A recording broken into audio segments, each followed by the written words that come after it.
Buenos días, mi nombre es Dania Cristina Montero Páez y les hablaré sobre el mesenterio. Contenido. Generalidades del mesenterio, artículo y función, estructura y relaciones clínicas del órgano. Generalidades del mesenterio. Los mesenterios son capas dobles de peritoneo en la cavidad abdominal y son continuaciones del peritoneo visceral y parietal con las membranas serosas adheridas espalda con espalda. De modo que el mesotelio externo secreta líquido seroso hacia la cavidad peritoneal. Esto reduce la fricción entre las superficies viscerales adyacentes y permite cierto movimiento de los órganos que se produce durante la digestión. El mesenterio une los intestinos a la pared abdominal y también ayuda a almacenar la grasa y permite que los vasos sanguíneos y linfáticos, así como los nervios, llenen los intestinos. Para entender un poco sobre el estudio sistemático del mesenterio, es necesario retornar a la historia de su descubrimiento y sus primeros estudios. Leonardo da Vinci hizo la primera mención al mesenterio en uno de los escritos sobre anatomía humana en comienzos del siglo XVI, pero es ahora, tras permanecer casi ignorado por los médicos 500 años, que los científicos lo han considerado como un órgano y han dedicado estudios para determinar sus partes y funciones. En las siguientes imágenes podemos observar dibujos de la época donde eh, podemos observar partes del sistema digestivo. Al principio creía que era un repliegue de tejido, una estructura fragmentaria compuesta de múltiples partes separadas del estilo de un apéndice, sin relevancia médica. Pero luego los hallazgos del médico de apellido Treves concluyó que el colon ascendente y descendente normalmente no tienen un mesenterio asociado. Ahora hablaremos un poco sobre la anatomía y la embriología del mesenterio. El mesenterio distal a la flexión duodeno-yeyunal es un órgano contiguo y extraretroperitoneal. En la cavidad abdominal completamente formada, los mesenterios se encuentran dorsalmente y adhieren las vísceras a la pared posterior. Hay 3 mesenterios, todos nombrados por sus inserciones de órganos en la cavidad abdominal de la siguiente manera. El mesenterio del intestino delgado o el mesenterio propiamente dicho es un mesenterio grande y ancho en forma de abanico que se une al yeyuno y al ileón del intestino delgado, conectándolos con la pared abdominal posterior. Superiormente, el mesenterio del intestino delgado se une al final del duodeno y comienzo del yeyuno, llamado unión duodeno-yeyunal, justo a la izquierda de la segunda vértebra lumbar. Corre oblicuamente hacia abajo para terminar y se adhiere al final del ileón, comienzo del ciego, unión ileocecal, por la articulación sacroiliaca derecha. Los vasos sanguíneos, linfáticos y nervios que se requieren para irrigar el yeyuno y el ileón se encuentran entre las dos capas del peritoneo que forman el mesenterio del intestino delgado. Mesocolon transversal. El mesocolon transverso se une al colon transverso del intestino grueso, uniéndolo a la pared posterior. Desde la pared posterior, el mesenterio del mesocolon transverso se encuentra en la parte anterior a través de la parte frontal de la cabeza y el cuerpo del páncreas para encerrarse alrededor del colon transverso. El mesocolon transverso también divide la cavidad abdominal en compartimentos supracólico e infracólico, superior e inferior al mesocolon transverso respectivamente. Sigmoide mesocolon. El mesocolon sigmoide es una unión en forma de V invertida del colon sigmoide del intestino grueso a la pared abdominal. El vértice de la V está unido por el punto de bifurcación de las ramas internas y externas de la arteria ilíaca común. El descenso de la rama izquierda del mesocolon sigmoide en forma de V recorre el borde medial del músculo mayor izquierdo, psoas mayor izquierdo. El lado derecho del mesocolon sigmoide desciende hacia la pelvis y termina anteriormente alrededor del nivel de la tercera vértebra sacra. Las estructuras que atraviesan las capas peritoneales son los nervios los nervios y linfáticos asociados con el colon sigmoide y la arteria sigmoidea y los vasos sanguíneos rectales superiores. Dicho esto, Traves ha mencionado en el estudio del mesenterio que este surge de la raíz que corresponde a la unión de la arteria mesentérica superior de la aorta, siendo factible que el intestino y el mesenterio sean contiguos desde el diafragma al suelo pélvico. En consecuencia, se cree que el mesogastrio y el mesoduodeno, que contiene el páncreas, son continuos con el mesenterio del yeyuno, ileón y colon, aunque esta afirmación aún está en estudio. La última descripción del mesenterio ayuda a comprender la anatomía del mesenterio. Hay 6 flexiones: duodeno-yeyunal, ileocecal, hepática, espléndica y las que se encuentran entre el colon descendente y sigmoide y el sigmoide y recto. Los 6 tienen componentes intestinales, mesentéricos, peritoneales y faciales contiguos. Este conocimiento simplifica enormemente los aspectos técnicos de la cirugía colorectal en estas regiones. Otra característica importante de la anatomía del mesenterio es que la suspensión del mesenterio evita que el intestino colapse hacia la pelvis, evitando mediada por conexiones vasculares. La suspensión se ve favorecida además por la inserción mesentérica, es decir, la posición o aplanamiento de las regiones mesentéricas contra la pared abdominal posterior. El mesocolon derecho e izquierdo y el mesosigmoide medial y el mesorrecto están en posición o adheridos a la pared abdominal subyacente o la pelvis circundante. Si no se produce la unión, el intestino y el mesenterio se suspenden solo en los pedículos vasculares y por lo tanto son propensos a torcerse con la oclusión vascular. Este fenómeno ocurre en la no rotación o malrotación, que es una de las causas más comunes de muertes por crisis abdominales en el primer año de vida.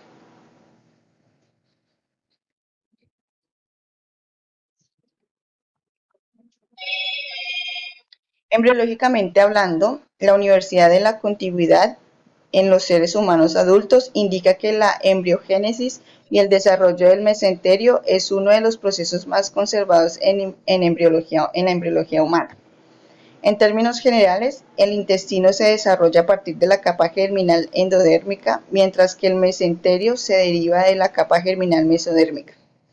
Los procesos involucrados en el desarrollo embriológico del mesenterio se basan previamente en teorías anatómicas clásicas que intentaban conciliar regresión, fragmentación y discontinuidad mesentéricas. Ahora, con la continuidad revelada, es necesario reevaluar el desarrollo embriológico del mesenterio, el reflejo peritoneal y la fascia. Afortunadamente, la estructura adulta es mucho más simple que la propuesta anteriormente y podría explicarse más fácilmente. Con la forma adulta como punto de partida, la embriología mesentérica se puede simplificar en un número determinado de procesos clave: suspensión en puntos de conectividad vascular, elongación diferencial de regiones del intestino y mesenterio con una rotación resultante en sentido antihorario de ambos, aplanamiento mesentérico contra la pared abdominal posterior y desarrollo de la fascia de Toll y la membrana peritoneal para mantener la unión en esta conformación.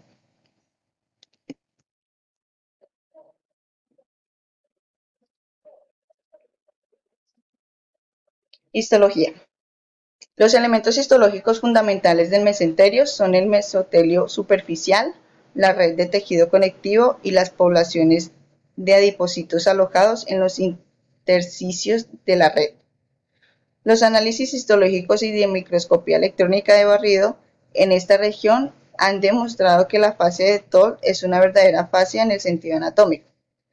Se interpone entre el peritoneo visceral del mesocolon suprayacente y el peritoneo parietal del retroperitoneo. En el pasado, los términos fascia visceral y parietal se aplicaban incorrectamente a estas capas mesoteliales.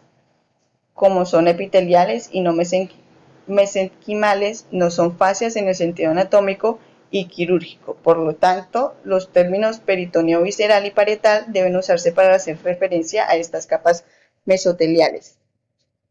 En la intersección entre el intestino y el mesotelio mesentérico continúa hacia el intestino y contribuye al componente celular de la capa externa que se llama serosa. Además, el tejido conectivo del mesenterio contribuye y es contiguo al de la serosa. Desde la serosa, los tabiques del tejido conectivo se extienden hacia el músculo subyacente y la submucosa, lo que significa que los tejidos conectivos mesentérico e intestinal son contiguos. Durante muchos años se postuló que la interfaz entre el cuerpo y el intestino estaba representada por elementos linfovasculares y neurológicos incrustados en la submucosa. Se hizo poca o ninguna referencia a la intersección entre el mesenterio y el intestino. Sin embargo, ahora se conoce que esta superstición histológica es el verdadero hilio intestinal, es decir, donde los vasos sanguíneos entran o salen y se extienden por el intestino desde el duodeno hasta el recto.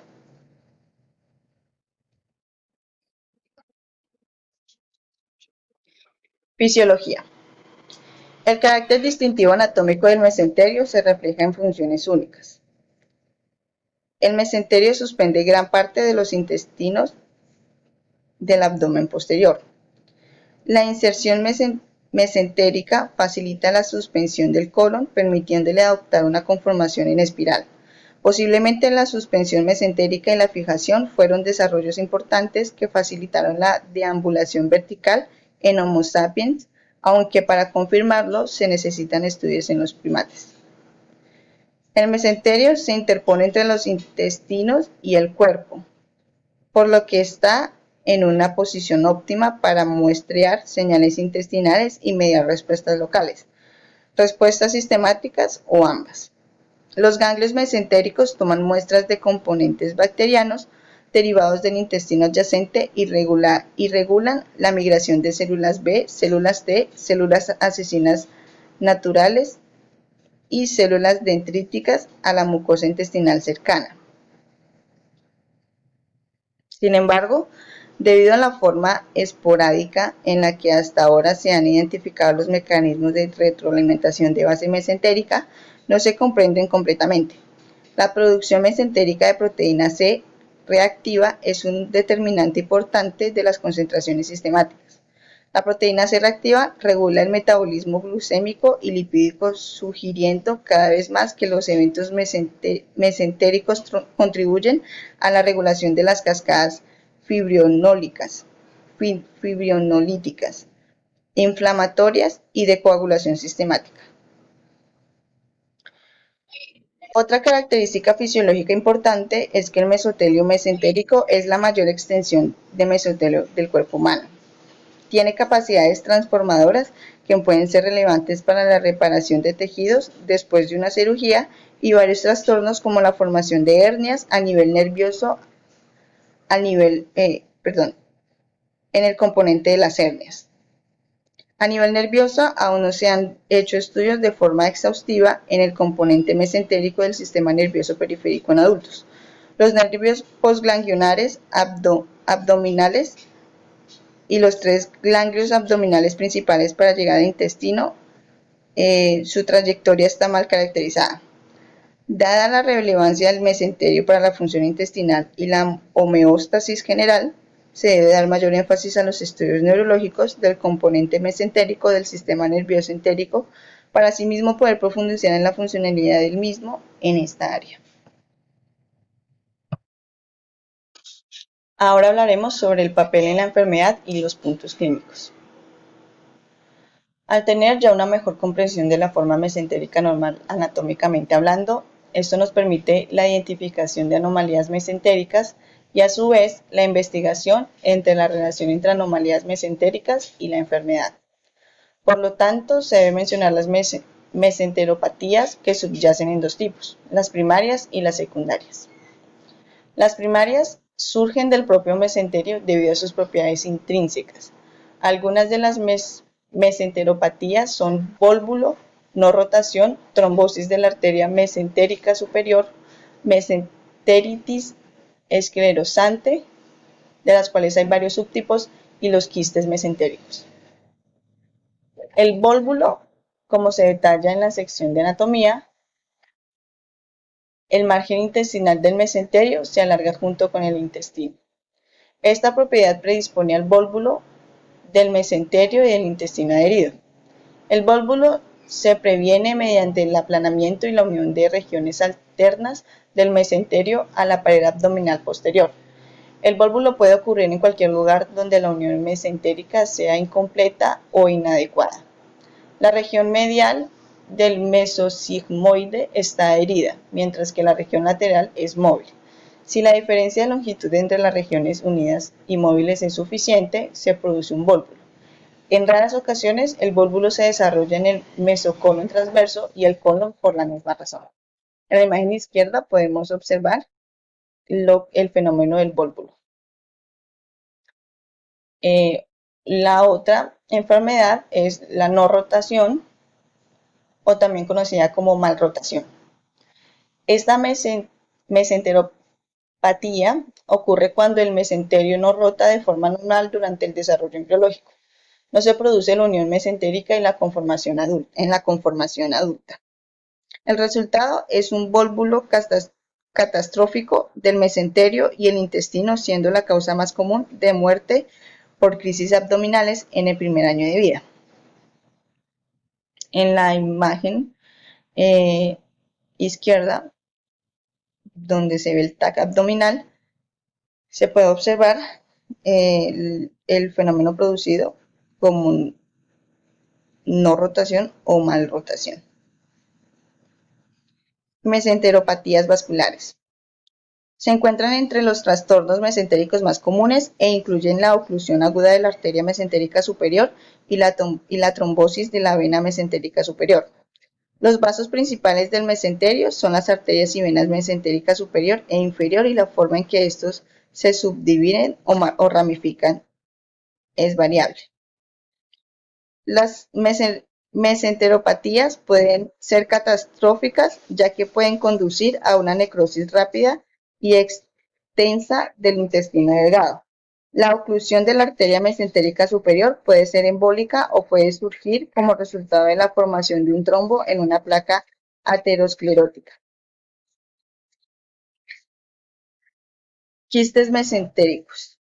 Los quistes en el mesenterio son infrecuentes y surgen después de la proliferación mesotelial mesentérica. Estos pueden ser asintomáticos, aunque la expansión repentina secundaria a una hemorragia puede provocar dolor abdominal intenso. Es la imagen que vemos en el lado derecho con un TAC abdominal. Se puede ver el quiste mesentérico de gran volumen. Mesenteropatías celulares. Con una investigación cada vez mayor de la base histológica del mesenterio en la salud y en la enfermedad, es probable que surjan más ejemplos de este subtipo de enfermedad. El mesotelio mesentérico puede sufrir una transformación mesenquimatosa, contribuyendo a las poblaciones y actividades mesenquimales locales. La proliferación mesotelial anormal es impulsada por la inflamación crónica y es una característica de la lipodistrofia mesentérica, la paniculitis mesentérica y la mesenteritis esclerosante relacionada con IgG4. La enfermedad relacionada con IgG4 es una condición fibroinflamatoria caracterizada por lesiones tumefactivas y una densa infiltración de células plasmáticas ricas en IgG4. Ahora hablaremos sobre las mesenteropatías secundarias.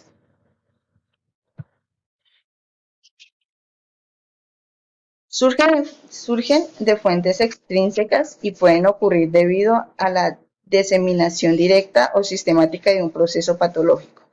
Los ejemplos incluyen afectación mesentérica en neoplasias intestinales o inflamación. Malignidad intestinal. La malignidad intestinal puede dar lugar a diversos efectos secundarios en el mesenterio adyacente. La inmediación linfática entre el mesenterio y el intestino proporciona un medio para la propagación de la enfermedad. Se cree que la diseminación linfática a los ganglios mesentéricos es un mecanismo importante para la diseminación sistémica de los tumores intestinales y además los tumores intestinales pueden invadir o perforar el mesenterio contiguo o cercano. Enfermedad de Crohn. La envoltura y el engrosamiento de la grasa mesentérica son prototipos de los diagnósticos mesentéricos que tienen como objetivo identificar y evaluar la enfermedad de Crohn. La visión clásica de la enfermedad de Crohn son las anomalías mesentéricas tratándose de un trastorno intestinal haciendo medios invasivos y las entradas mesentéricas explican la apariencia transmural de la enfermedad de Crohn, así como el origen de las células mesenquimales responsables de la enfermedad. Acá podemos ver la imagen de la enfermedad de Crohn.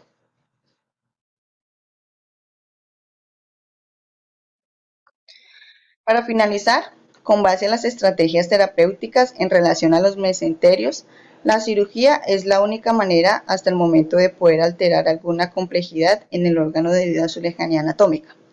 La farmacología mesentérica aún es muy poco desarrollada, pero reconociendo la funcionalidad e importancia de este órgano, posiblemente se hagan más estudios en esta área para asimismo poder ampliar los fármacos que ayuden al tratamiento de las distintas mesenteropatías existentes. Muchas gracias.